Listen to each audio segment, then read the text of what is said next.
Hey there, boo-boo. G'day, mate.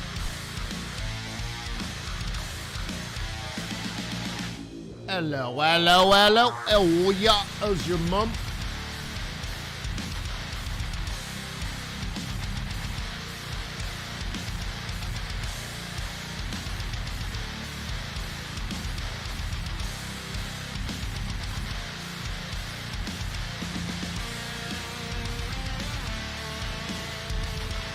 So what do you think of my puzzle?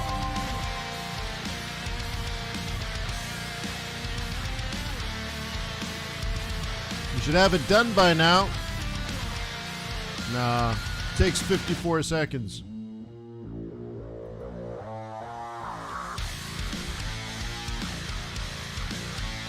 Brute force, baby. All right, it's 8:01 in the AM, New York City. Wake up. Stock market's going to open in 90 minutes. We got news in 30. Should I say 28 and a half? So as they say, let's get on with it. Let's go.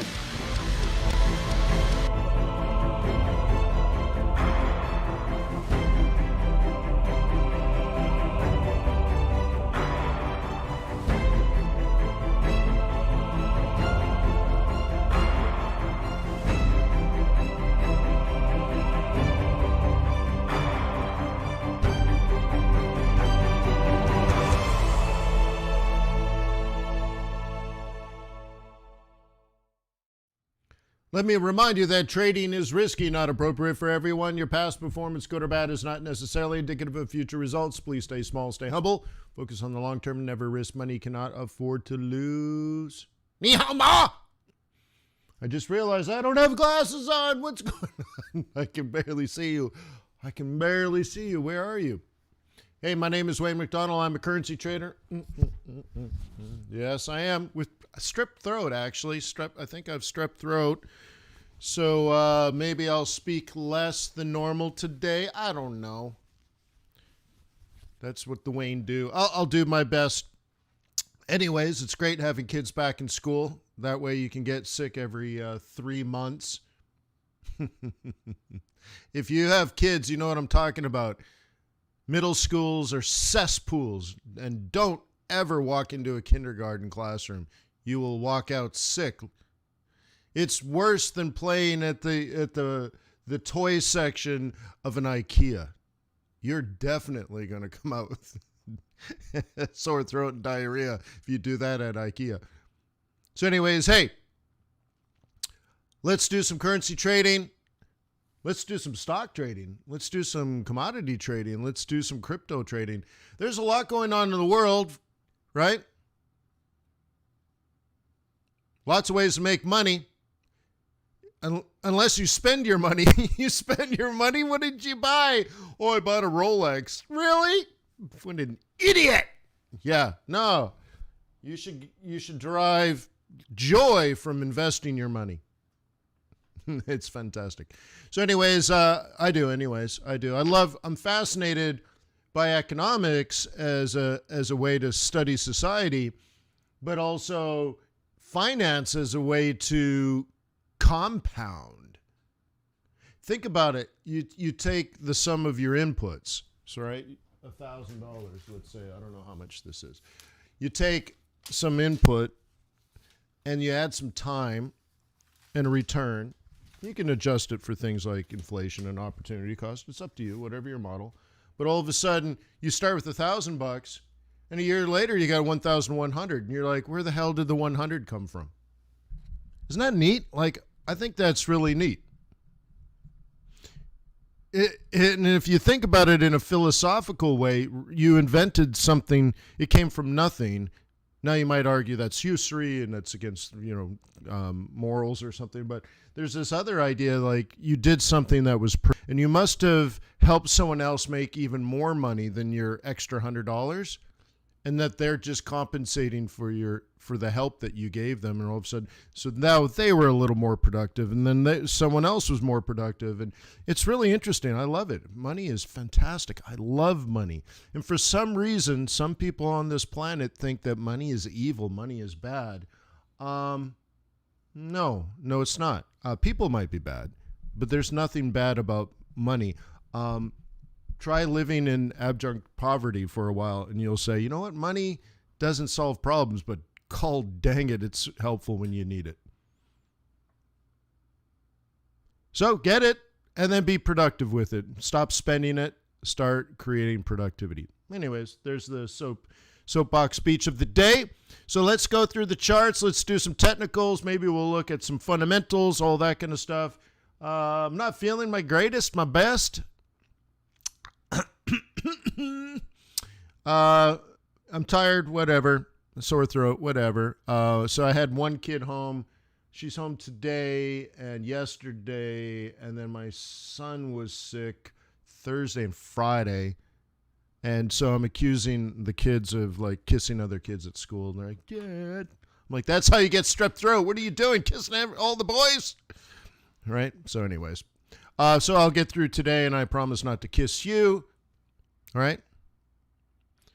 But that's just life.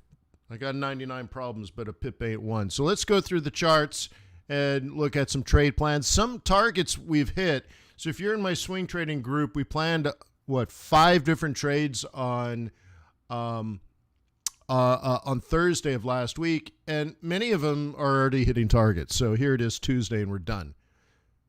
Now what the heck are you going to do? I don't know. Get a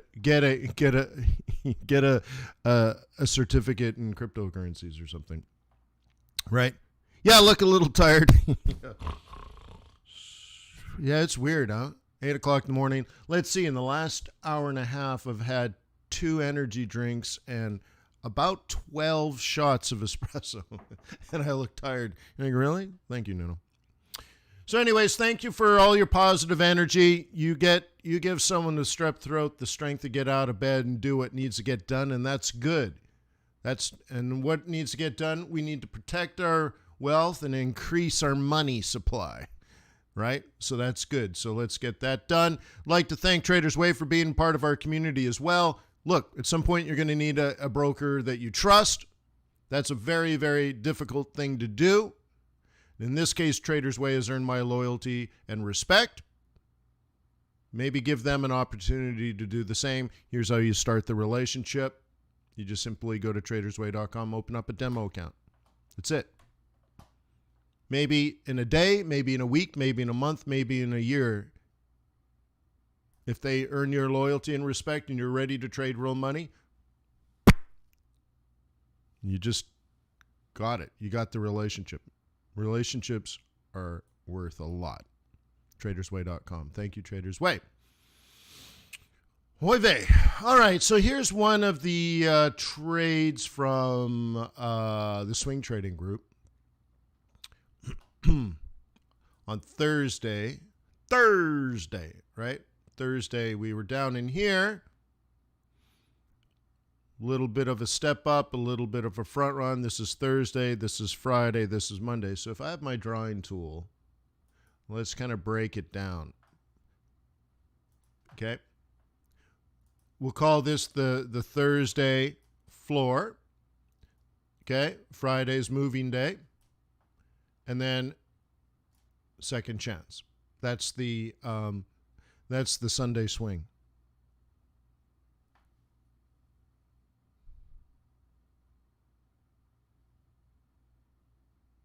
Yeah, right on, Kevin, right? Now what are you going to do?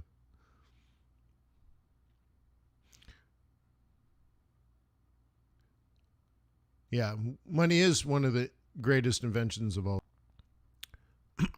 I can tell you, though, of this cryptocurrency course, one of the things they start with, as I've mentioned before, is sort of the history of money.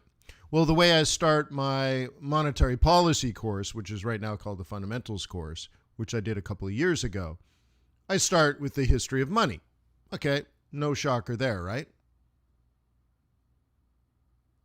The only thing is they do it in about 30 seconds, and I give you maybe an hour and a half history of money and banking and, currency, not just money. So anyways, MIT's jipping me. All right, now I'm getting YouTube errors again. I've already rebooted everything. Hang on. Google speed test. Run speed test. No, I'm pushing a lot. So I don't know what YouTube's problem is. Okay. Yeah, Johnny says, and cheers to the group that did pound Swissy. That was group number 1. Let's take a look at that. Who was in group number 1? Who came up with the pound Swissy one? I guess I got to go over here.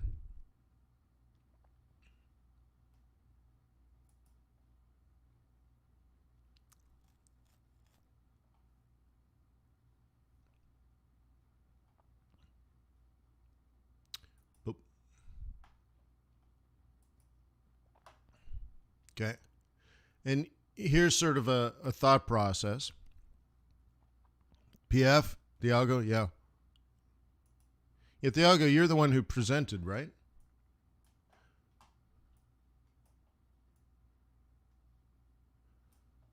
Okay.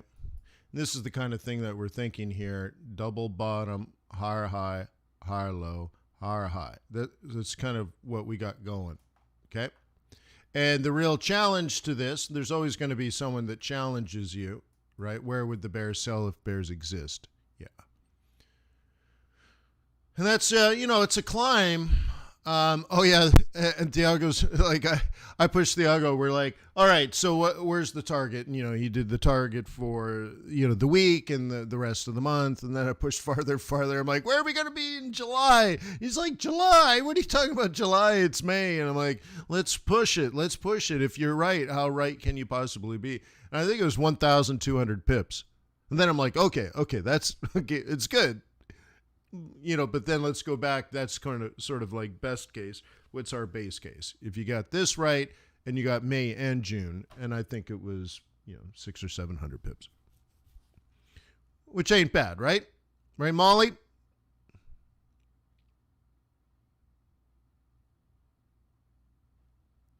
Yeah, Mohammed will never trust Swiss franc again. Yeah. For sure. Oh, for sure. So the thing is, like, these are daily candles now, right?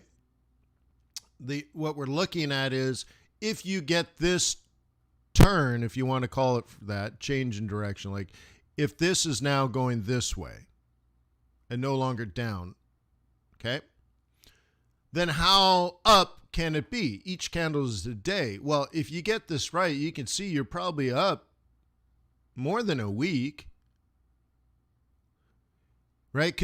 Obviously, it could be several weeks. It may be the month.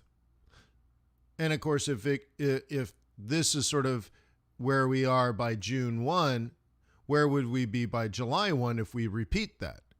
Well, then we're talking up here, right?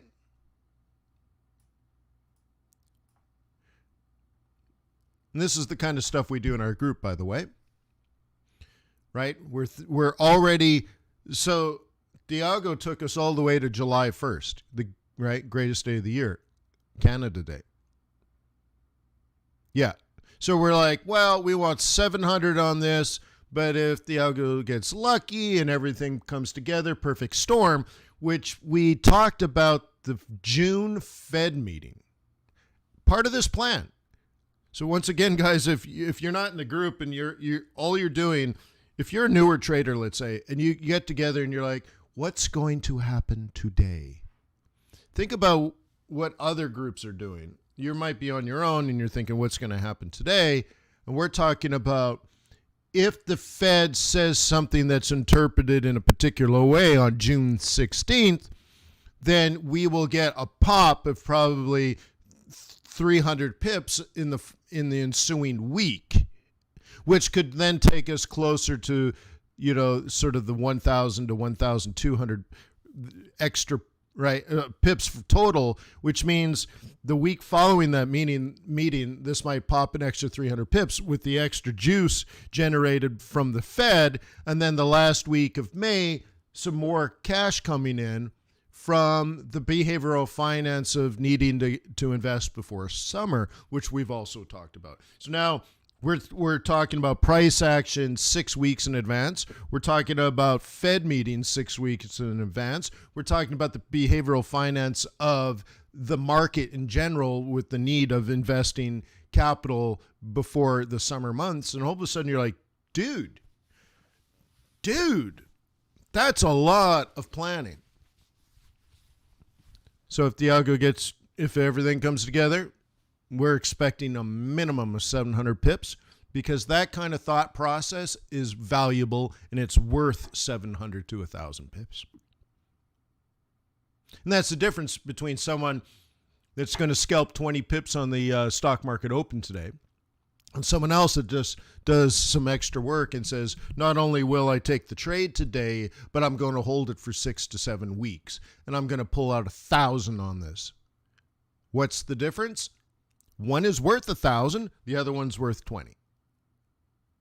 Interesting enough, in the moment of pulling the trigger, it's the same amount of work. The value is created off the charts.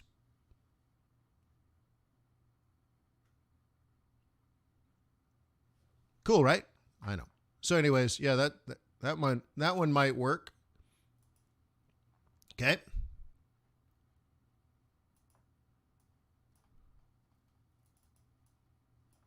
Okay.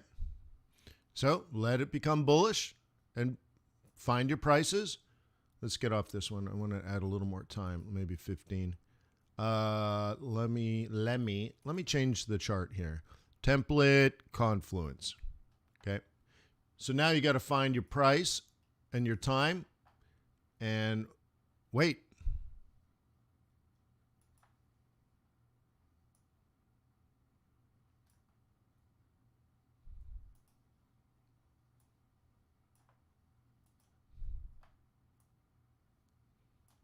Okay. So you're either going to kick it off 27 or 27.50. So to wait for 27 and a half, you're going to need like sort of like buy. Goodbye, sweethearts. It's time to trade, right? And that's kind of what you're looking for in the next couple hours, right?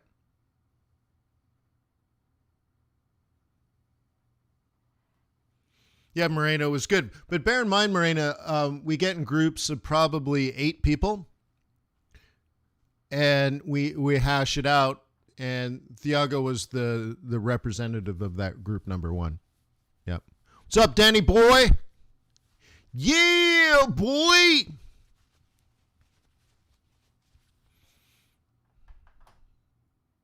Okay. So now you got to fit this in, right? Scalp into a spot into a day into a swing into a position. Profit like a boss.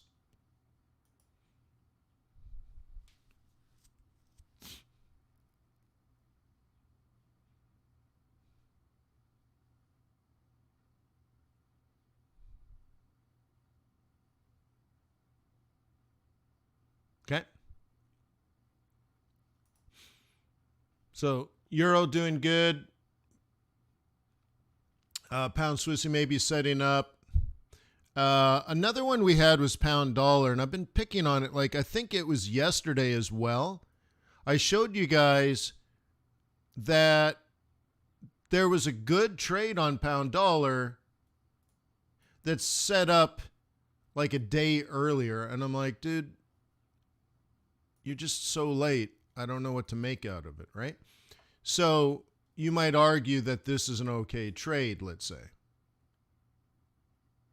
And it's a day trade, but you're supposed to be in here. You're supposed to be in here. Okay? And when you're out of position, that high out of position, so like here's an entry. So we were talking about this or something like this yesterday. I guess that's not what we were we were somewhere else anyways.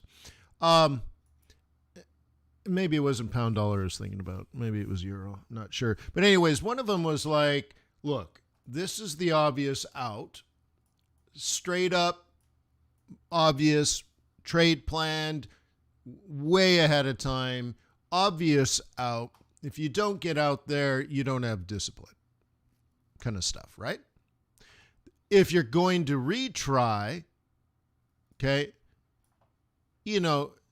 there's a lot going on in these areas in which you could put together a trade plan. And it looks like I obviously put together a trade plan, right?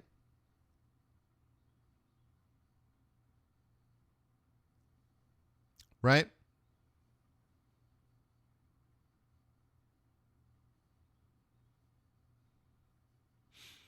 So the issue is, what do you do here when it could be this and it could be this?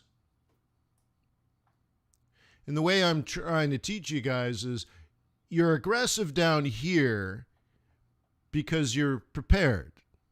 But doing trades up here is very ineffective.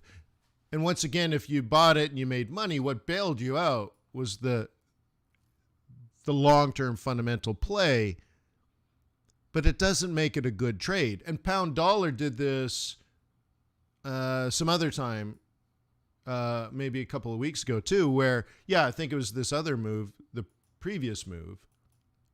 Yeah. We had trade plans in here in the swing trading group 2 weeks ago. And I'm like, look, I get why you bought it, and I don't have a problem of you buying it, but it's how you bought it that I had a problem with. Okay? If you bought it down here, that makes sense to me. But when you have a higher high and a lower low and you decide to buy in the middle, how the hell do you know it's going up? And it's a guess. It's a bet. Now you can say, well, I got, again, the fundamental trend behind it. Okay, I got you. But you could have some pound news that drives it the other way very quickly. And all of a sudden, right? Like truly, maybe it's not 50-50 because of the fundamental trend and the seasonality, which we study. But if it's 50, maybe it's 55-45 or 60-40 that you win. But 60-40 is not very good. And you're like, Wayne, you're being so dramatic, right? Okay, whatever. Now that you're up here, once again, it's like, this is a hardcore disciplined entry, which predicts this top right there. So the most disciplined trade here, the goodest trade on this chart is there to there. Okay? And then how are you taught to get back in? There's a lot going on. This could make it all the way back here. It could. Okay? And I think we talked about that. But not the likelihood. We talked about the probability. Probably not based on seasonality, but it could. Okay? So this trade plan here, again, we did this last Monday. So a week ago, Monday or Tuesday of last week, we did this, right? Maybe you remember it because here's Tuesday. So Tuesday must have been the out day. So how did I come up with this trade plan? Well, this is the next weekly M2 and the psychological level of 140.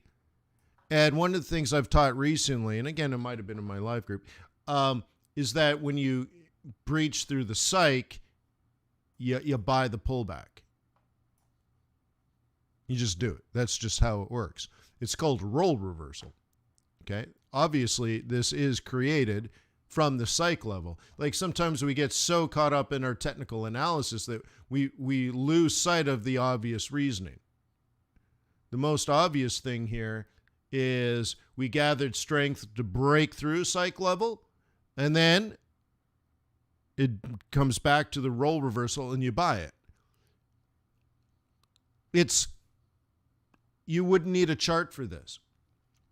Remember when they used to trade using the telephone? You'd get a phone call and it'd be your broker would call you. You're like, hey, Mr. McDonald, just want to let you know pound dollar finally broke through 140. Good. buy dips back to 140. Okay? And that would be the deal, right? Buy the dips down to 140, right? That's it.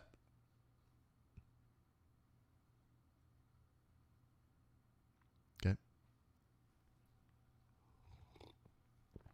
So don't confuse profitability with good or bad. Okay? Okay? So based on how I teach you and the lessons that I'm trying for you to learn, is that we're looking at things like low to high, right? To low, to high, to low. Okay? And how do you do this? Okay, this is an important number. Okay? This is an important number. This is an important number. And this will be an important number in the future. And you're like, oh my God, Wayne, that's just support and resistance. And I'm like, I know, right? Oh, for sure. Okay? And you're like, well, dude, that looks easy. I must be complicating things. And it could be, yeah. Yeah, you might be complicating things. Okay?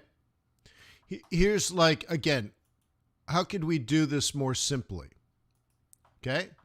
On the first day of April, my true love gave to me. Okay?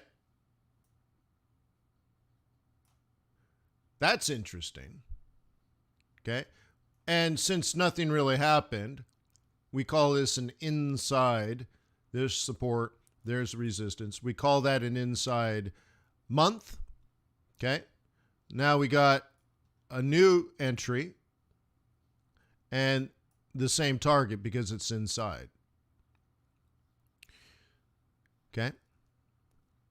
Now here's the interesting thing. An inside month squeezes the pivots, compresses. So we're probably actually on our way here. Okay.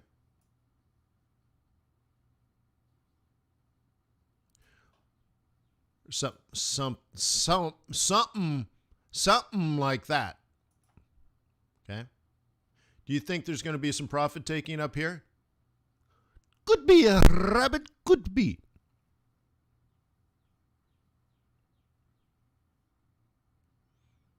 Yeah, the sad thing, Jordan, is if you lost 50% of your money, which is easy, and you can do it quickly, then you will need to make 100%, which is difficult and takes a long time if you do it conservatively, just to get back to 0%.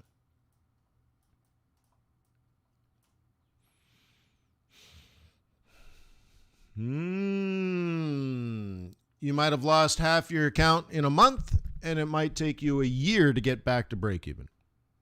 Yeah, not so funny, right, Jordan? Not so funny. The thing is, if it's a challenge, can you handle that kind of duress? Right?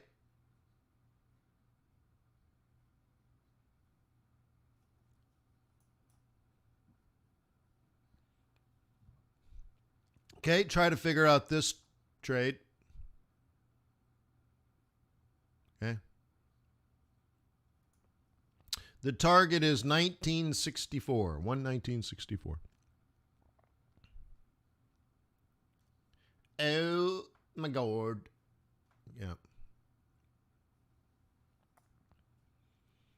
Somebody asked the other day, like, where do you put your stop? It's always interesting to me because if you're a bear, you put it above resistance. Like, I don't understand the complication.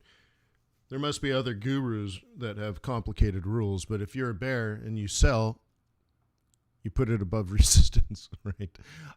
There are tools that you can use to approximate that. And in this case, this PSAR is suggesting where your stop could be based on volatility, not resistance. What an interesting concept, huh?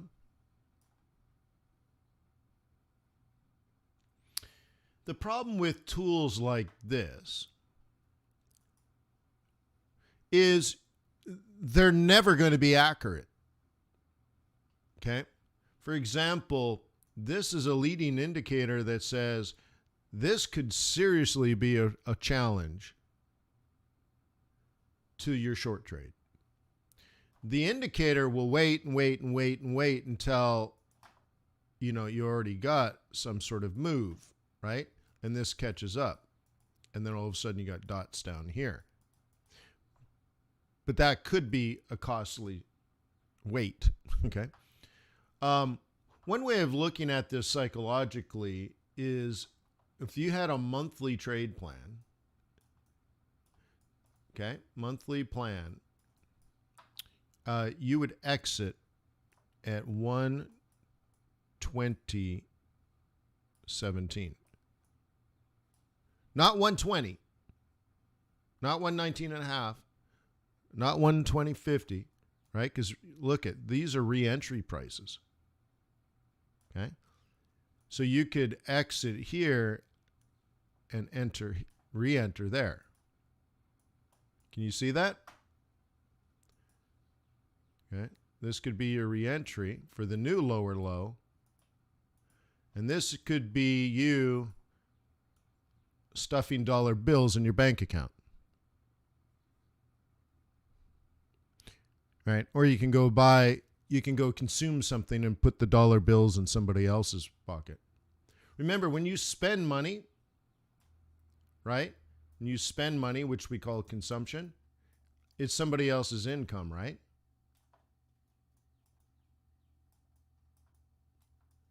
Instead, if you invest money, what does it do?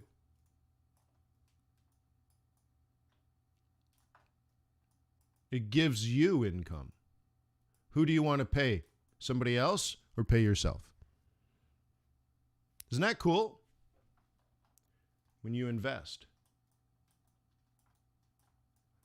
it's income for yourself. Right? Isn't that cool? If you spend $1,000, you can get yourself, I think probably an OLED TV at Sam's Club. They don't have them at Walmart, but they have them at Sam's Club, or maybe you go to Costco. You spend $1,000. 1, 2, 3, 4, 5, and these stick together. 6, 7, 8, 9, 10. All right. You take $1,000, you buy your TV, and people at the store get paid, the landlord gets paid, the manufacturer gets paid, the distributor gets paid, the freight company gets paid, the shipping company gets paid. Everybody gets paid. You don't have $1,000 anymore. Everyone else gets paid. You just gave it to probably 50 people. But you got yourself a nice TV. In 10 years, it'll be worthless. And this $1,000 is destroyed. Your balance sheet is depreciated, right?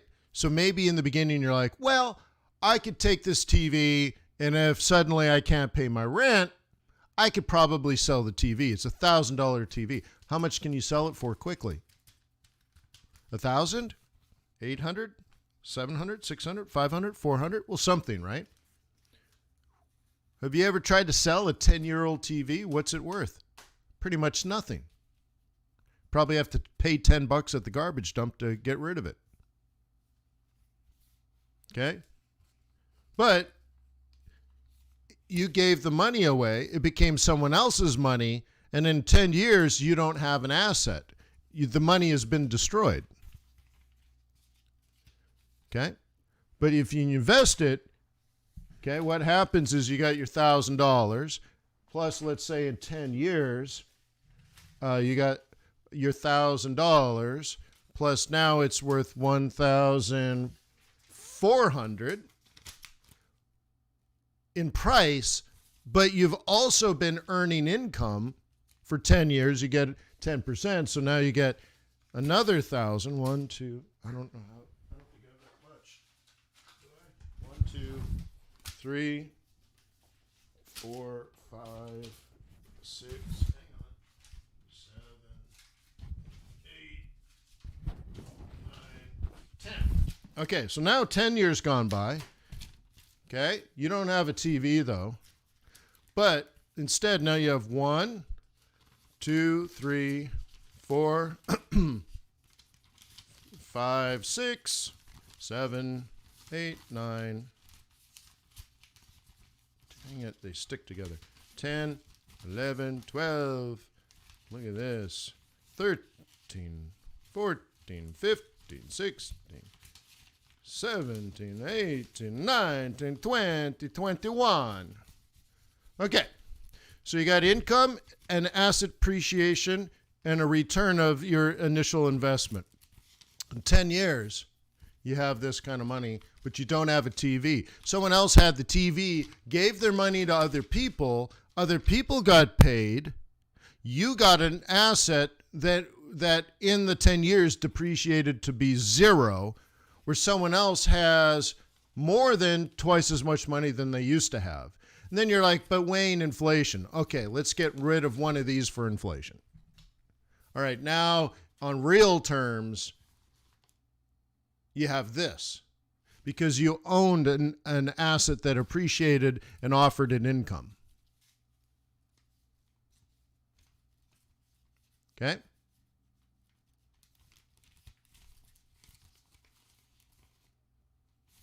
And then you take this and you do that again. Now you got 4,000 where somebody else has zero. And the cool thing with investment is generally you don't do the work. Now, if you own a small business, the best thing you should do is reinvest in your business because you can double your profitability or double your income by investing in your own company. It's pretty hard to have buy enough, I mean, you, no matter how much Apple stock you own, you're not likely to be able to influence Apple to double revenue or double profit, right? Yeah, Mohammed says, but people like to enjoy their life now and not later. Yeah, that's true. Okay, not likely to own a yacht. Okay? If you wanted your children to be rich, you would behave differently. Right? Anyways.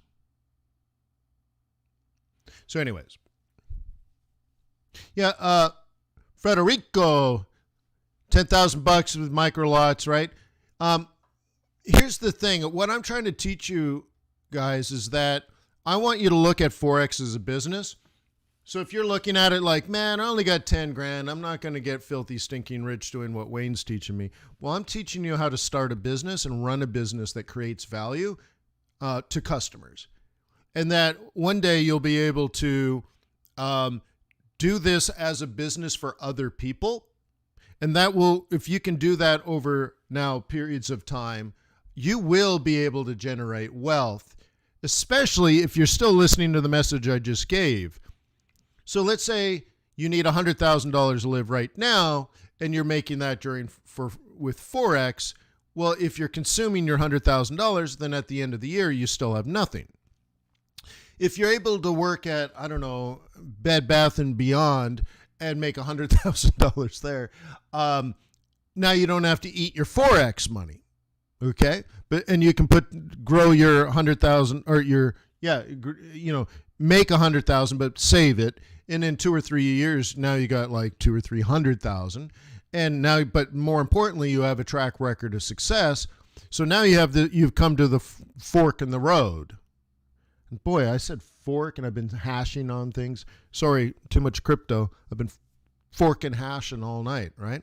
But anyways, you come to this fork in the road and you're like, dude, I got a 3-year track record of turning 100,000 into 200,000, 200 into 400. Now, if you can then start a fund or work for a fund, right? Invest your 400,000, attract investors that put in, let's say, 4 million, and you trade their assets under management and collect your performance fee, you're likely to make more than enough money to live. You live off your performance fee. And as you do the math, you're like, okay, well, now you're actually making more than you need. Good. You either save that or maybe get your, that pays for the risk of you not having health insurance and the risk that, you could have a month where you actually lose money. But when you worked at Bed Bath & Beyond, you weren't likely to lose money, right? So anyways, now you're doing all right. But the thing is, now you don't have to touch your kitty either. So now you got your $400,000, which took you years to do, and you lived off Bed Bath & Beyond revenue. Now you're earning income instead from providing value to your wealthier clients, but you still got that 400. So now the 400 turns to 8, the 8 turns into 1.6, and all of a sudden you're like, dude, 10 years has gone by. You're a professional trader with, providing consistent, steady returns over long periods of time through changing market conditions with a track record that can prove this. Oh my God, you're living like a radically different life. But if you spend that on TVs and watches and fancy cars, you'll end up broke with assets that are worth zero. And people will come to your estate sale and say, wow, look at all this stuff. And they're like, yeah, I heard he was a Forex trader. I'm like, well, here's an old watch. It's kind of looks cool, but, and here's this old car. You're like, wow, look what these cars were like. Can you believe that was a $300,000 car? You're like, yeah, it looks like a piece of junk now, right? And all of a sudden, all the crap you bought is worthless. People throw it away or give it away, right? And all of a sudden, right? You're like, right? So anyways, I think you get the message. You can radically change your life if all you do is income in, asset appreciation up, right? Compounding up, and stay poor as long as you possibly can. The secret to getting rich is to be poor. Now, it doesn't make sense because the idea of poverty is quite different in most people's mind. A lot of people think rich people have a bunch of stuff. When I go into an average person's house, okay, I live in an average town. My kid used to do things like Boy Scouts and stuff. I walk into an average person's house and I'm like, holy shit, look at all the crap everywhere, all to the walls. And the guy I'm thinking of has like a $4,000 stereo around his $3,000 TV, and you can't even sit in the living room because there's so much crap. I'm like, oh my God, they own so much. And then you go into a wealthy person's house, it's like living in a museum. Hey, this is a nice place. There's echoes, right? And it's amazing because the difference is a wealthy person has everything they have invested into assets. Assets. They don't have any money. They don't have any stuff. Kids used to come in like to study with my children, and we used to do. But anyways, kids would come over, and I remember this one kid. He's like, "Where are your TVs?" I'm like, "What are you talking about?" And you're like, "There's no TVs in this house." And I'm like, "I know, we're poor." He couldn't believe it. Like, where are the TVs? Oh, well, we have a media room. There's a TV in the media room. We have a movie theater. There's one down there, but we don't watch TV, But other than that, there's nothing. And he couldn't believe it. How do you live like this? I'm like, well, we don't have any money. We don't buy stuff. We don't have any stuff. Okay? So anyways, end of that preach. I'm trying to say, if you take a 5, 10, 15, and 20-year view, you can get there. Right? Right? You can get there.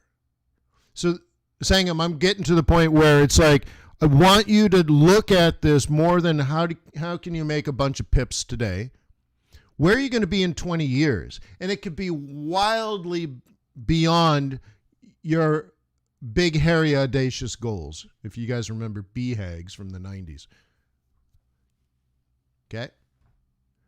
You can't even imagine the life that you will live 15 or 20 years from now if you play your cards right.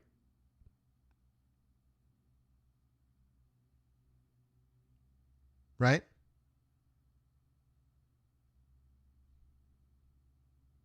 Right? I'm telling you, you can't even imagine.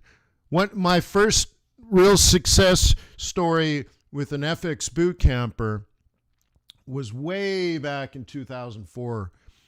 And she, first of all, her parents thought she was gambling on Forex. And back then, it was sort of like the early days of Bitcoin or something like, 300 pips would be a euro dollar day, right?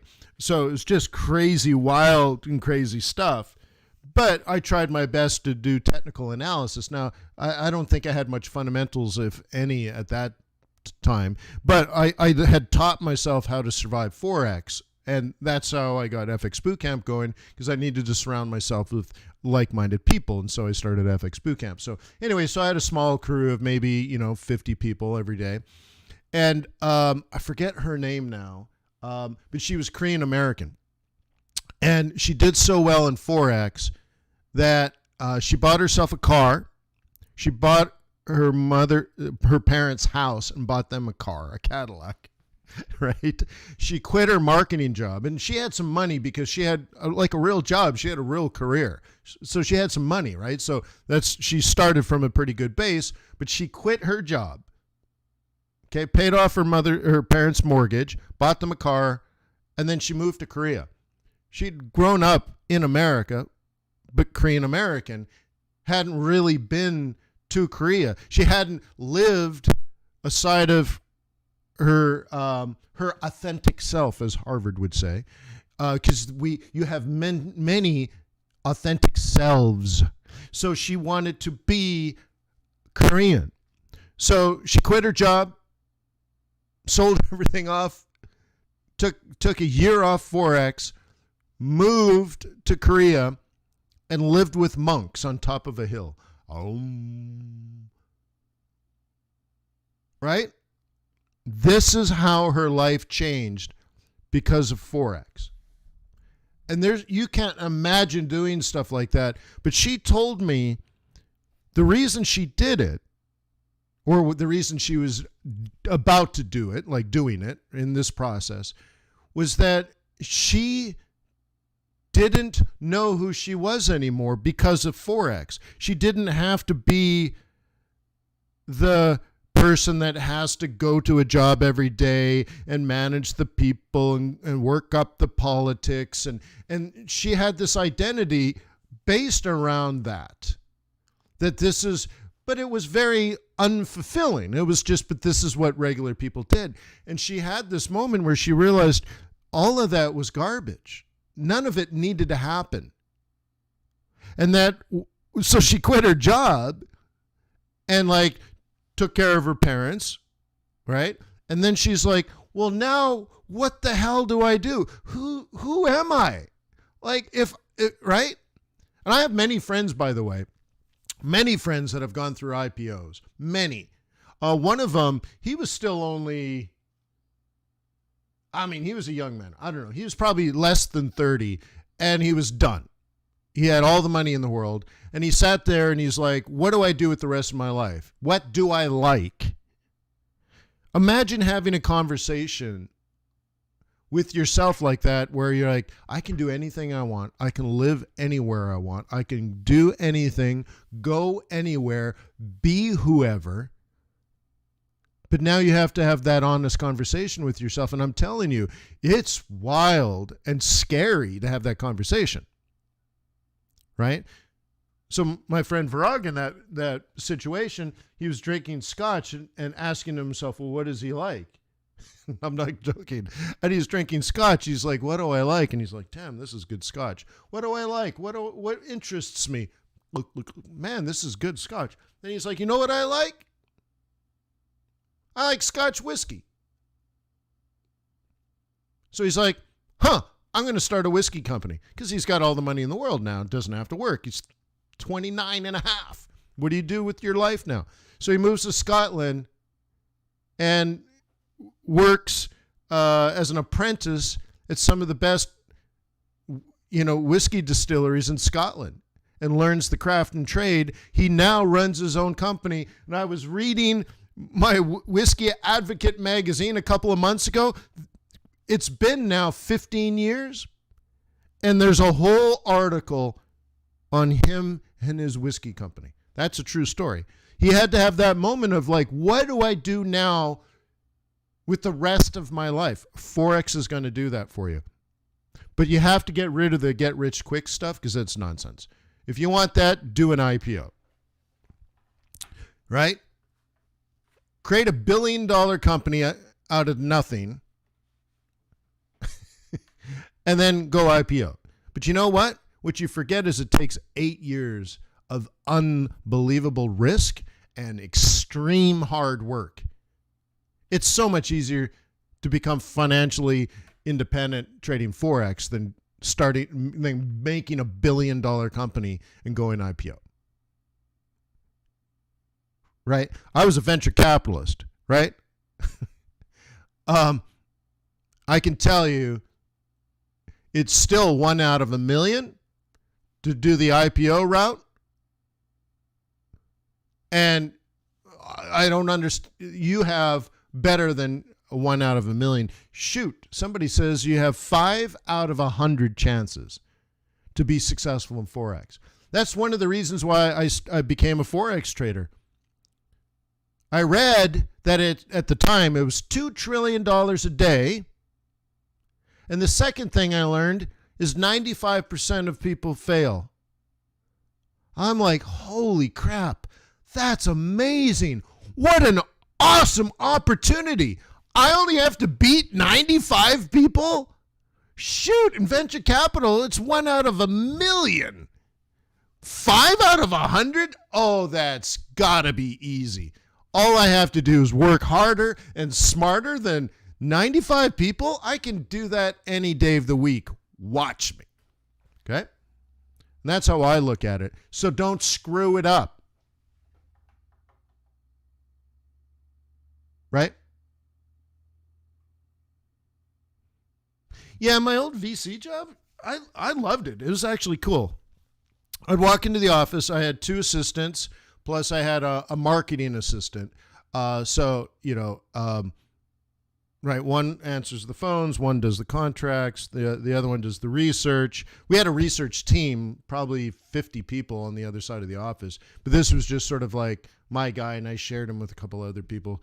But I could go up to him and, hey, Mark, I need this kind of information on this industry, on this product, gather something, and I need it in the next 2 days, and he'd do it, right? But by and large, my job, I'd walk into the office, I'd get to my desk, and there'd be 5 folders, manila folders. Sometimes 4,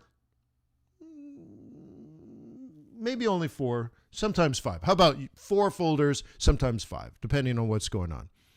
And inside was all our product knowledge about a patent that we were interested in acquiring.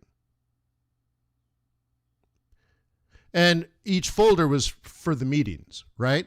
So I'd probably have 90-minute conversations with patent holders, and I'd interview them about what the product is and and all that kind of stuff, and how does it work, and how does this hinge do this, and how about that, and what have you tried, and and if we were interested in acquiring this intellectual property, I would then say, well, do you have prototypes and all that kind of stuff, and have the prototype gone in, right? And I'd take all these notes. And then that's when I'd go over to my market research guy. I'm like, hey, I need to know about this industry. How big is it? What are the major players, the major competitors? What does this kind of stuff? How big could it be? What's the growth rate? And, he'd put together maybe a 2 or 3 pager, right?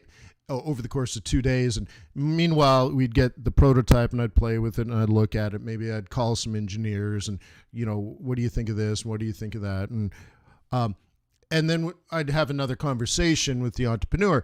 Now, if it got to a point, like most of the time, I'd probably kill it at that point by the second conversation. But if the second conversation is going well and I can really see this, then we'd probably fly the entrepreneur out. I would take the information. I'd take it to, we'd do more market research, deeper dive into all of this.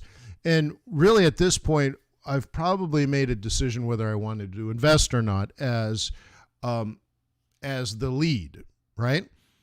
But now I'm building and compiling information because I'd have to pitch it to the review board.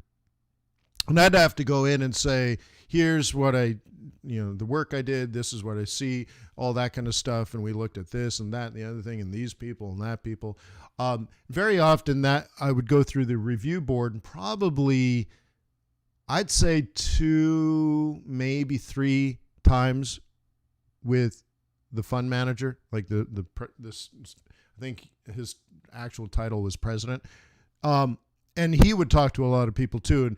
And he'd often talk to the entrepreneurs, and we'd get it, by that time the entrepreneur has been flown in and we're like, look, yeah, we want to do this. We want to get involved. And I'd say half the time it would fail at that point because there's a lot of complications, right? So it was just interesting. So that was my life 4 or 5 times a day. So you might think of it as Shark Tank. Very interesting. But really kind of, yeah, I mean, it was more like a job, which is right. But it was interesting. Being an entrepreneur was interesting. But trading Forex is so much better. You get paid instantly. You don't have to wait 5 years. And you're in control of everything. Usually the entrepreneurs were stupid, and they were the biggest problem the biggest hindrance to their success was them.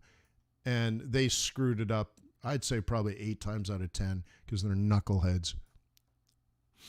And it's frustrating where you want to invest and they're like, well, I want $1 billion for this. I'm like, dude, you got a worthless piece of paper because you couldn't pull it together. You've been trying for 5 years to make this thing happen. We can see its potential, but you're an idiot. And nobody wants to invest in you. So we're going to buy it from you and get rid of you. And of course they're like, well, I want $9 billion. I'm like, all right, disappear, dude. All right. Aussie dollar.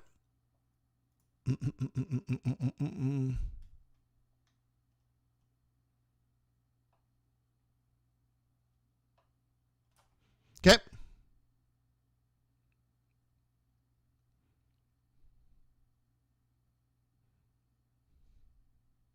Mr. Kennedy says, I want to get to the point where I don't have to trade my life away to make money. Simple concept, tough to achieve. Well, you need to side hustle.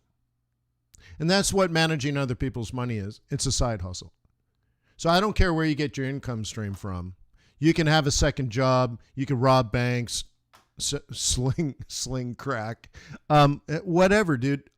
It's your side hustle. But you have to live by the rule that you don't spend your money. Okay? The only thing you do with your money is convert it into an investment. Okay?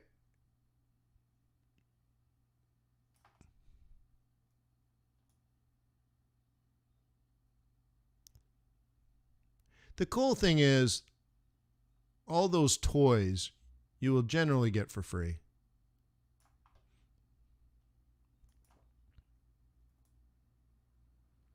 Because the assets will pay for it. Okay? My house apparently went up 12% this month.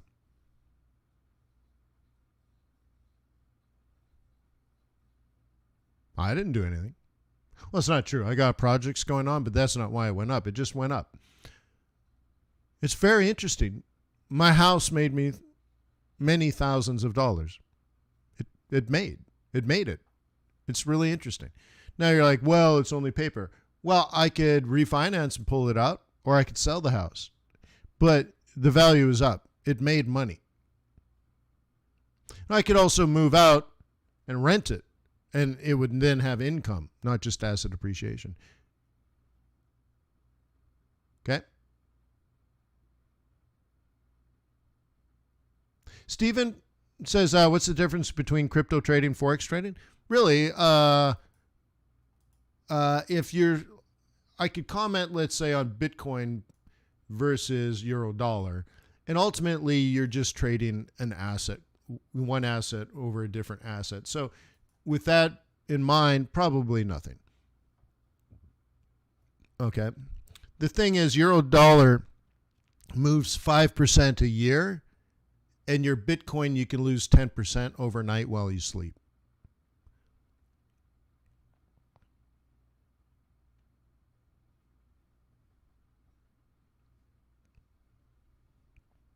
Okay. But as far as the mechanisms, you could say, well, all else being equal, Bitcoin is probably a risk-on trade like a euro dollar would be as well. So if you're long Bitcoin, you're probably long euro dollar or euro yen, for example, whatever you prefer. So in that case, there's not a lot of difference. But I don't like the fact Elon Musk can tweet something, because I don't even follow Twitter, tweet something and I could lose a fortune. I don't like that at all. And if that can happen, it doesn't seem to be a store of value. But it's an asset class. You can trade it. You can do whatever you want. Okay? So just not cool, right?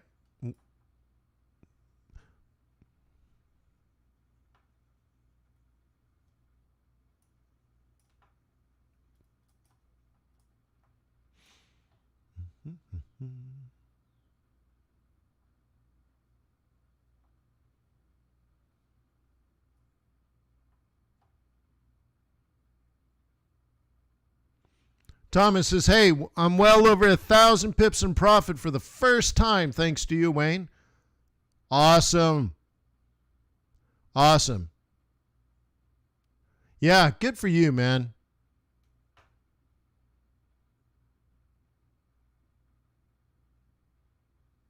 No, Moreno. No, it's nothing new. Maybe I just draw them more now. I don't know. I'm trying to find different ways for people to see things, but they wouldn't. Yeah. So, if it seems more, it's not on purpose or it's not something new. It's just maybe a short-term habit or something. Maybe it's just something, but I'm trying to show people that they need to be buying dips. And I've always been teaching that, right? If you're a bull, you buy dips, not drops. And so something like that would imply price action, Fibonacci,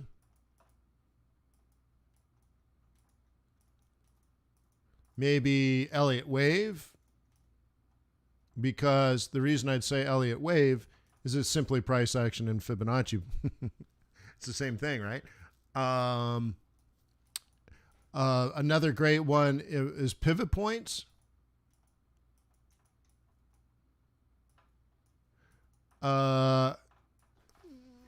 Whatever, right? So it's like really any one of these or any combination of these should be helpful. Yeah, I don't use Elliott wave, but I understand the basics. Look, 1, 2, 3, 4, right? Whatever. That's not, maybe it should look more like this. 1, 2, 3, 4, 5. Okay. Inside of that, you're going to see price action, pivot points, Fibonacci. But Elliott wave is heavy Fibonacci, right? And what do you call a three-way correction? So 1, 2, 3, 4, 5. 1, 2, 3. Well, I call this a dip, and then you buy the next one, right? So that's all. I'm just trying different ways to show, right, how to enter these trades. Most people just get caught up throwing trades around, right? Could one say that more than 50% is a drop? No. More than 786 is a drop.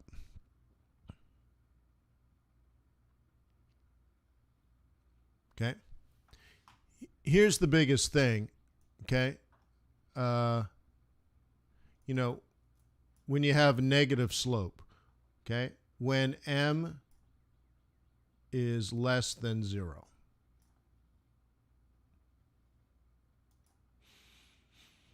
So if there's a 50% pullback, right? Or you're saying more than 50%. Well, that's just a 618 Fibonacci retracement. I love 618s. I'll buy 618s all day long. So yeah, so the answer to that is no. But I say anything more than a 786 is not a retracement, it's a reversal. Okay.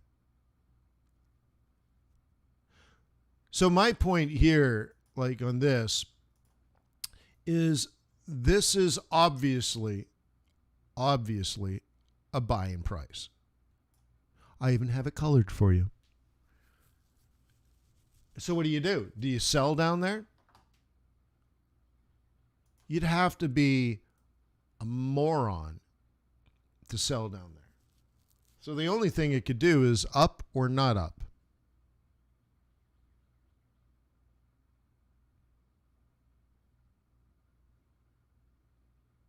Right?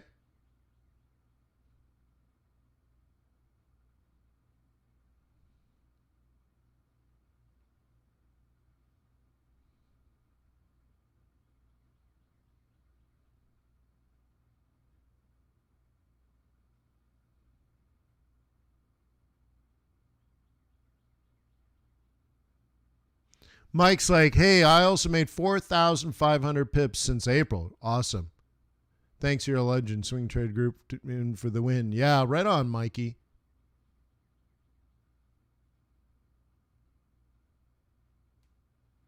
Very cool.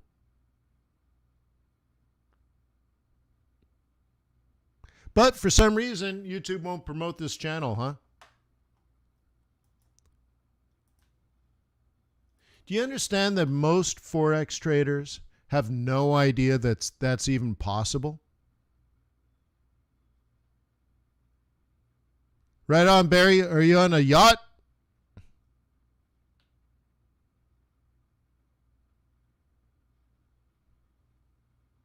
Adam says, sir, why do you use Fibonacci instead of American measured? I don't know. Does somebody actually do that, Adam?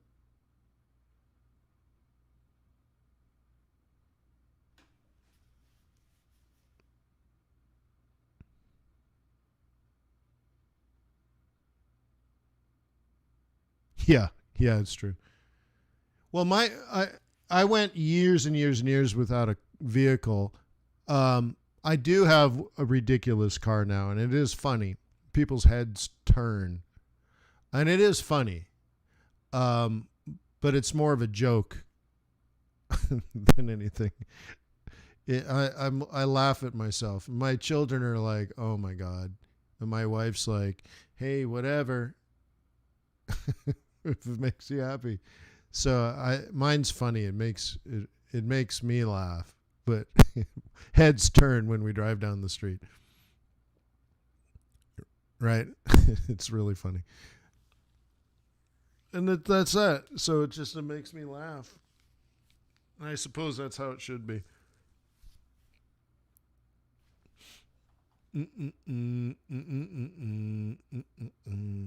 All right, so let's get back on this. So if you're a bull, you buy a dip.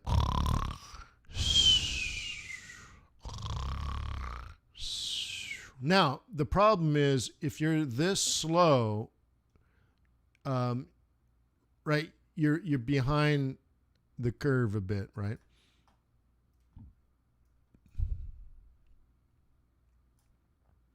Right. So there's my entry, and then there's this. So like now, if you're entering, I always think it's gonna, right? I always think it's gonna do this. I don't think that it's gonna make a higher high. I believe it's gonna move sideways forever. But if I'm lucky enough it breaks, I'm gonna get paid, and that's all good.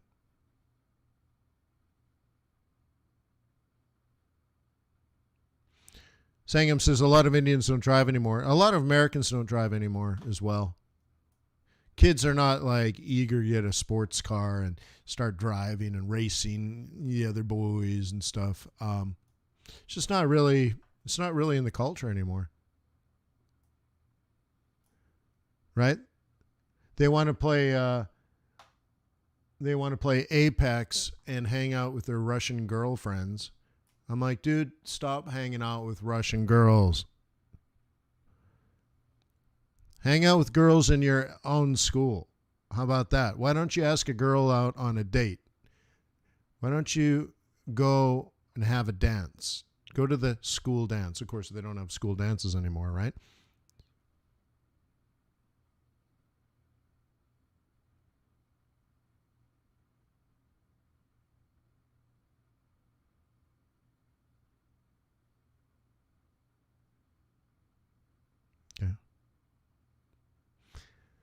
Crypto's like, what car, Wayne? I have a Porsche Cayenne GTS Magnum by Tech Art. So you can Google Tech Art. It's a German company. Tech Art Magnum. You can. All right. Crypto? Yeah, I can do crypto. Well, let me finish this euro dollar thing. Okay.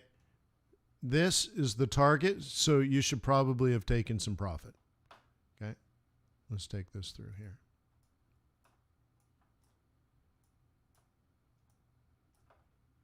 Cool. Crypto, do you know Tech Art? It's not really a big thing here in the United States. When you tell people they're like, hey, nice wheels, dude. And I'm like, yeah, they're from Germany. And they're like, what? Like, yeah. Yeah, they're German. They're imported from Germany. They're like, what?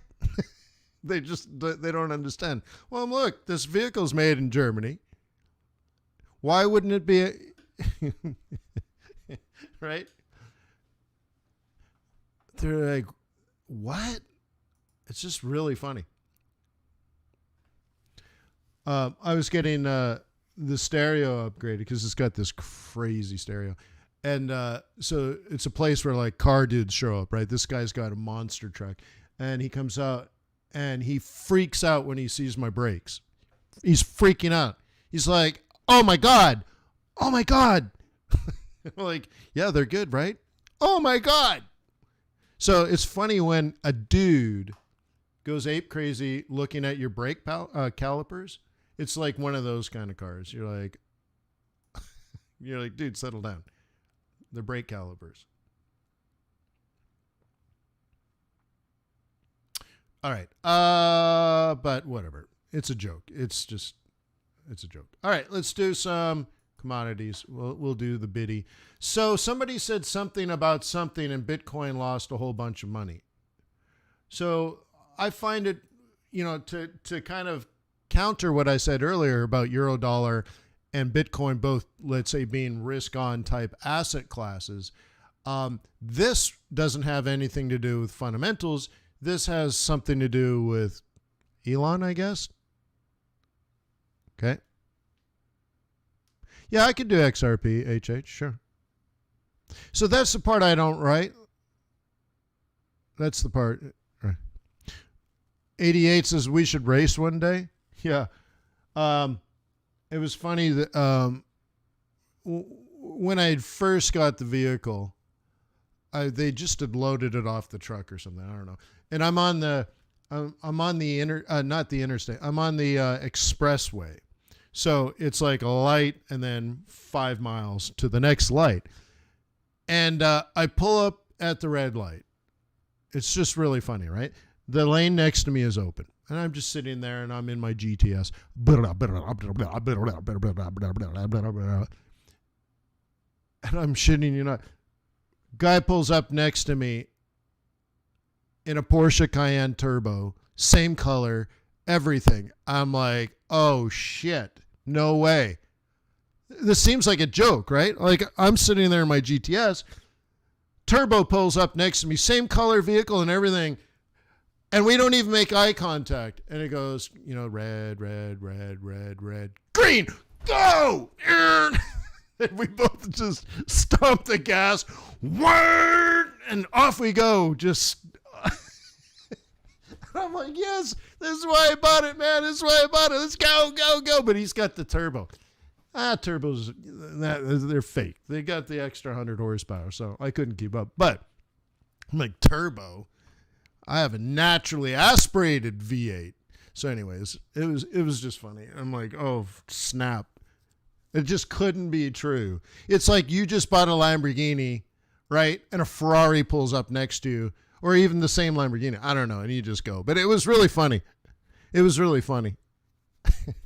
I just couldn't believe it. I'm like, oh, snap. But yeah, he's got the twin turbo. What am I going to do? All right. Okay, back to reality. Snap to reality. Let's talk about interesting things. Cars are just toys. Okay. Okay. Now, that's if you're a bull. I don't know anything about Bitcoin. Used to be risk on, but if it's down because Musk sent a tweet, then how am I supposed to, what is it, the end? Is it the end of Bitcoin? Is it over? I don't know. So on the short run, and this is weekly, I believe, yeah, it is no longer bullish. On a longer time frame, it's still bullish. But the reason for it to be up here may have completely disappeared.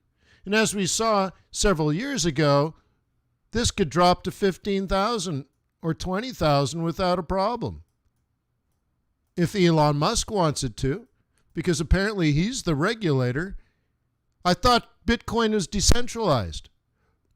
No, it revolves around Elon Musk. So I don't know. I think and I'm sure he's laughing at people, because if he's the dude that can make it happen, then the whole point of Bitcoin has been destroyed. Oh, well, we have over 20 million nodes. Yeah, but one dude can drop it by 10%. So it's not decentralized. So get out of the cave, forget about your prepper stash, right? The whole point is now gone. So I don't like Elon Musk for doing stuff like this, but I'm sure he just thinks people are stupid. And it's funny to him. I think it's going to backfire, and I think someone's going to do something about it. Maybe. Uncle Joe, I'm sure, really understands cryptocurrency and totally follows Elon Musk tweets. So maybe Uncle Joe will save us. But at some point, it'll have to stop. I think blockchain is for sure legit. I think Bitcoin will be the one that remains, and a couple of others will remain. But I don't see, MIT still we haven't got to that part where they teach me why there's 2,000 different cryptocurrencies and why I should give a crap. Right? I haven't got there yet. But I trade the I trade the pound, I trade the euro, I trade the yen, I trade the Swissy, right? I trade the dollar, I trade the euro. So I get it. There's other currencies that I trade. So I'm going to have to learn all these things. So maybe it's Bitcoin and XRP, and then what? Ethereum or something? Great, good. But at some point, I'm going to need to know those things and I'm hoping to learn the fundamentals behind them. Mohammed Yunus? No, not yet. No. So you're going to have to make decisions for your own wealth. Okay. So let's call this, we'll call it that maybe, right? Now let's take the actual bottom. So we'll call this a 3A2. So are you going to buy it at 42? Well, I'd probably guess that this comes down, tickles 40. So you're going to buy it at 40,000 or not?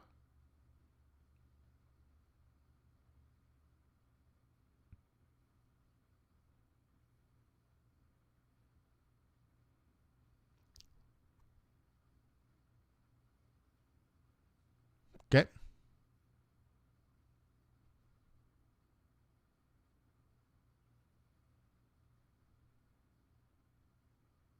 Okay. Well, the thing is, it's a pretty easy look. The next one's probably 35. Somewhere in there is a 200. If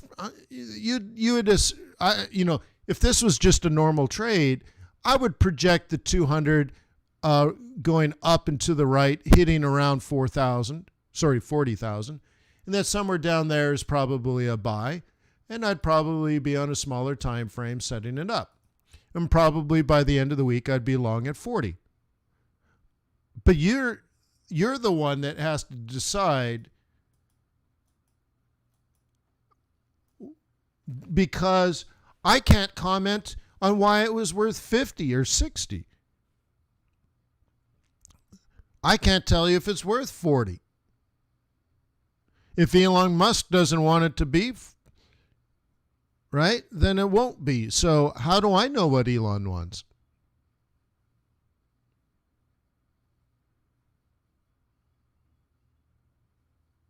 Okay.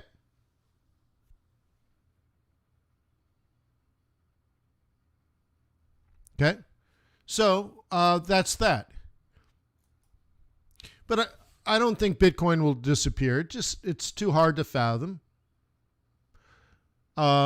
It's widely adopted. The technology is pretty cool.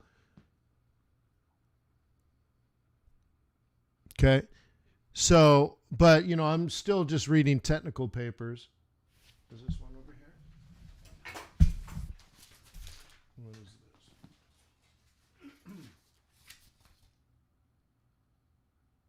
Yeah, so this is just sitting around the desk. I don't even know what this is, but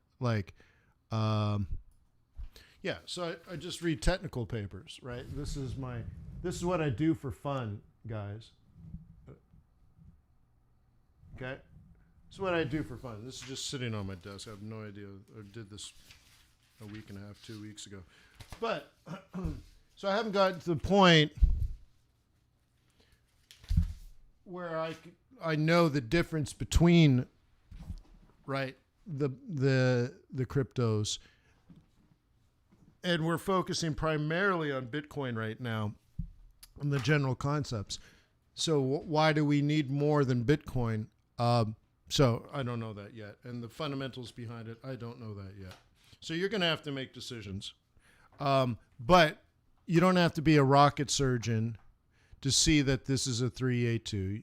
You don't have to be a rocket surgeon to see this is next week's M2. But the problem is it's Tuesday, brah. So what I mean by that is if by Thursday we're down here, this won't be M2 anymore. This will be M2. So the more important part, if you understand how pivots are calculated, and if you understand the math and you understand what they're telling you, it doesn't matter where the M2 is now. It's what happens at certain prices that lock in the math. Okay. So I've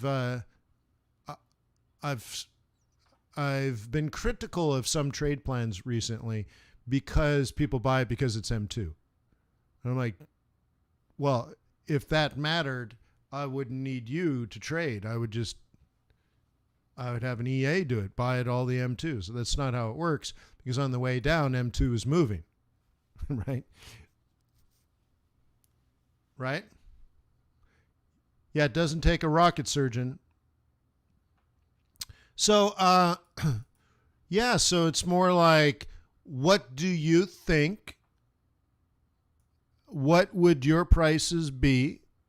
Remember, technical analysis is just price and time. So it's a really simple question if you know you're a buyer or if you know you're a seller. So let's just assume you're a buyer. There's only two questions. At what price and what time will you buy? Okay? You're like, well, how do I figure that out? Well, that's what technical analysis is. I thought it tells me if I should be a buyer or seller. No, you're mistaken, son. Okay? If you've made the decision to buy, well, what price are you thinking? So, right? You could reverse this. Let's reverse engineer this. Okay? How about that? Let's get creative. I'm going to open up my bias pivot points and look at it from a bearish point of view, not a bullish point of view. Why? It'll tell me where the bears will exit. So bears will exit right here. That's the aggressive. I can assume now the conservative, but why don't I just add the conservative?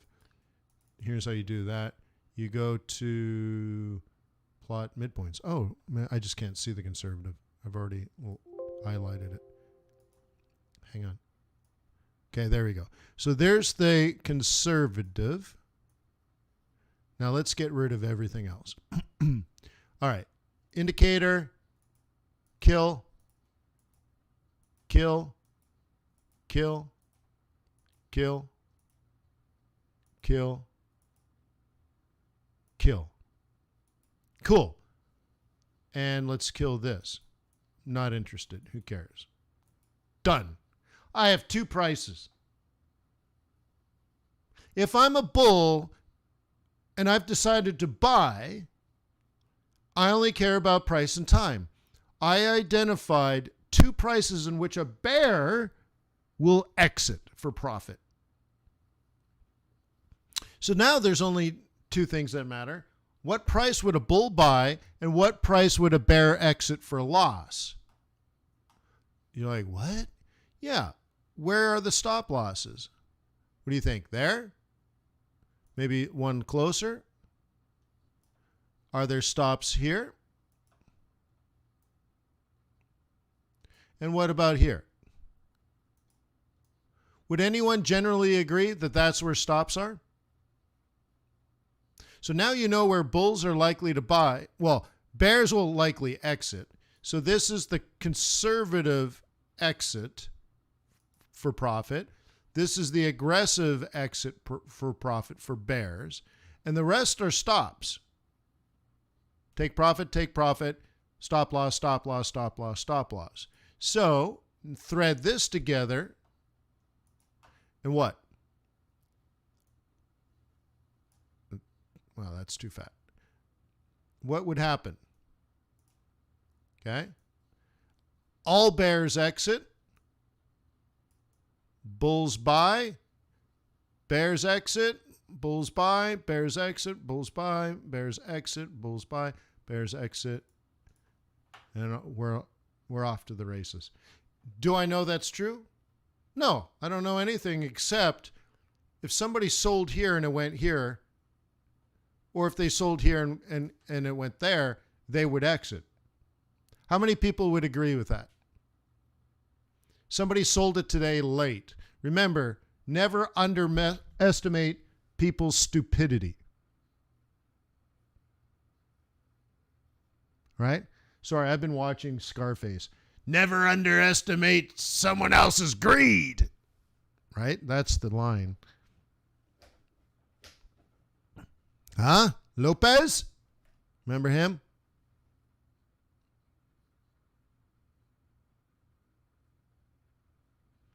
Rule number 2. Right? White Gold says, you're such a cliche. Never get high your own supply.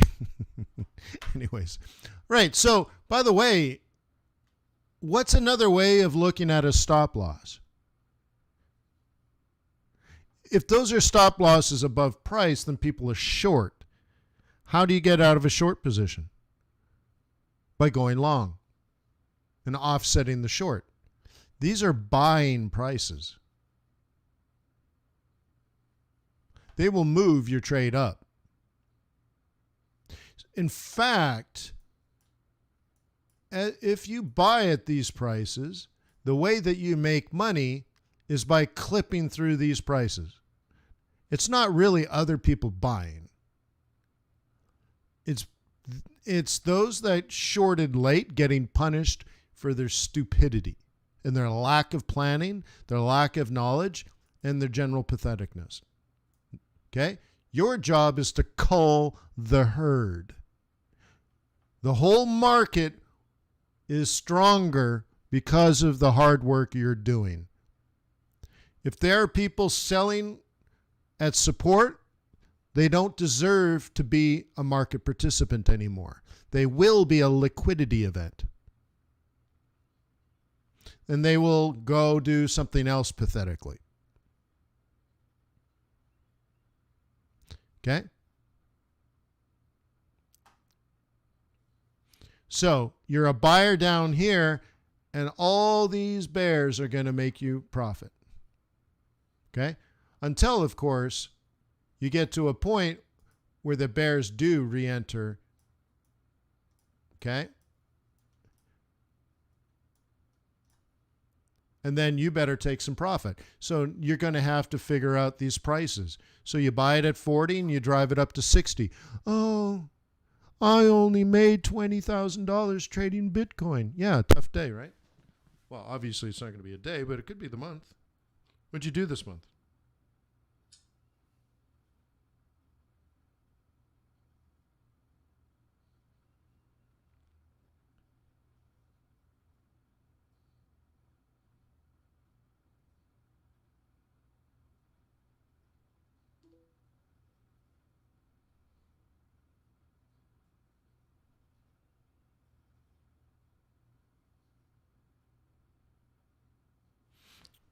Sorry, my daughter's not feeling well. She's home with strep throat. And I'm so tired. It's crazy. All right. Russell, he bought BTC yesterday. All right. Not a weekly swing. So let's critique this and then we'll call it a day. Let's look at it from a position point of view. Not good. We already know weekly's not that good. Well, let's just check it. No. And now let's do daily. Day trading bullish bias. And you know, when you're day trading out of position, Russell, I find it's probably more dangerous than it needs to be. You could probably look for a little more evidence. Like I said, like why would you, like, you don't think it's going to head down to 40 first, right? I think Bitcoin is very psychological, and that in my mind, it's almost certainly going to hit 40. So, yeah, I'd be careful. I see the day trade, but your swing trade is way out of position. The position trade is out of position. So I'd wait a little more on the shorter time frame before I get all in on it. But maybe your time frame is quite small. XRP, sure. Okay. Same kind of stuff, guys. It's basic technical analysis. Let me get rid of this and explore. Okay. It was predicting, what is that? I can't see that. Can somebody see that? 2? Are we on our way to 2? Okay. But I did this back in April, I think. Okay. Up, up, up, up, down, down, buy. And it's supposed to be up, up, up. Now it's taking longer. Okay. But this is the fib war stuff I teach you to avoid. But like I said, it looks like a month ago, right? Because I got this all lined up for you. Nothing's changed in the month, right? So, you're down here. You bought it at 1, and you're taking it to 2. So, I don't know. It doesn't look like anything's changed. So we're hitting. So let's go again. Basic trading, right? So I'm never sure what the question is when people are like, "Can you do XRP?" All right, let's do the most basic swing trade you could possibly think of. This is an out, okay, and this is an in, and this is an out. So I'm like, dude, XRP looks easy. Okay, especially if you already thought it was going from 1 to 2. Okay. So that's all I know about that. That looks, yeah, just basic, right?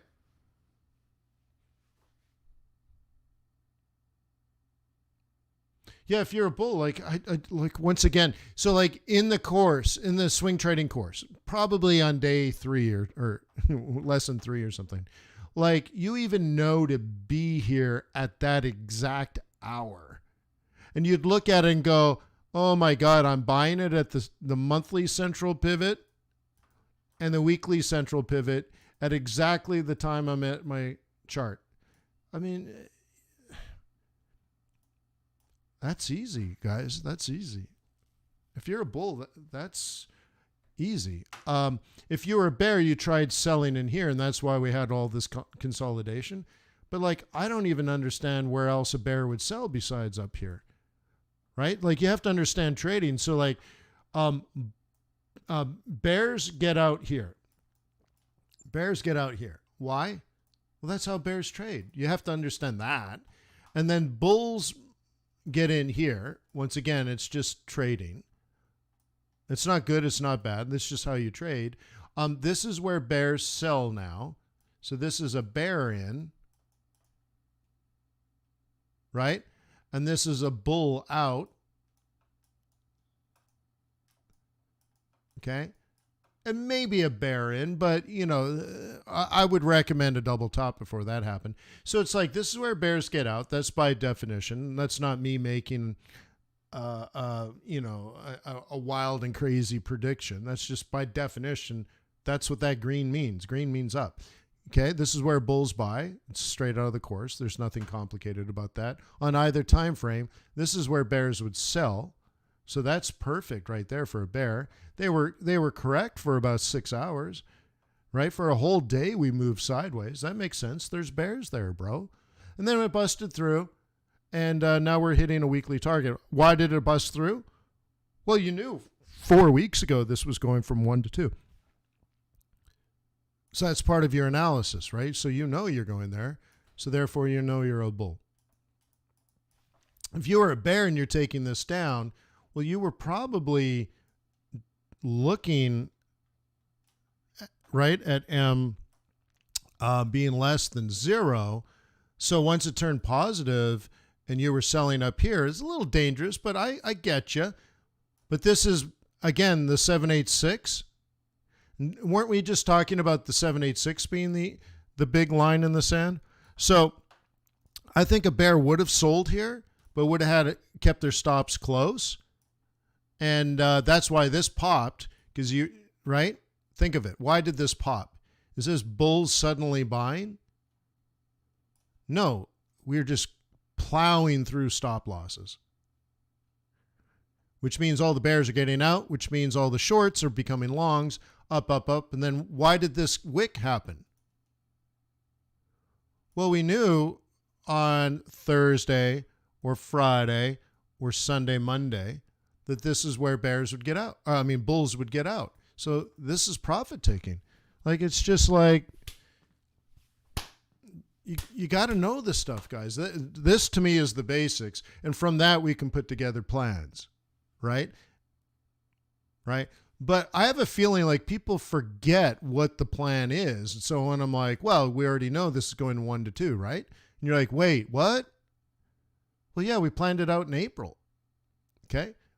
This giant collapse is a monthly M2, which actually means we're going to monthly M4. So this could actually go, I have to go further out. This could actually go more to like 2.5. Okay. But this is the conservative. So more likely, because of the psychological level, we'll probably hit the 2.0, and then it probably comes down. And then if we get our big June move, then holy smokes. Meta, since I have strep throat, no. I'm done. Like even now I'm done. Someone asked me to do XRP, but I'm done. I'm tired. I'm exhausted. My throat's killing me. And my baby girl's upstairs sick and she needs her papa. So, yeah, not today.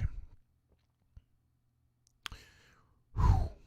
Yeah. So anyways, thanks for being part of the community. Thank you for everything you do. Thank you for being positive. Thank you for your energy. Thank you for your focus, your desire to improve. All of this is really, really good. So thank you for the thumbs up. Thank you for leaving comments, and thank you for being a client to tradersway.com or a member of the fxbootcamp.com community. And yeah, so no macroeconomic course. By the way, for those that are in FX Bootcamp, I've been doing for the last 9 weeks. Well, more weeks than that, but I've done 9 lectures now on macroeconomics, and we're probably in the last 2 or 3 lectures to that series. This was done for members for free. I will be repeating it this summer for a fee.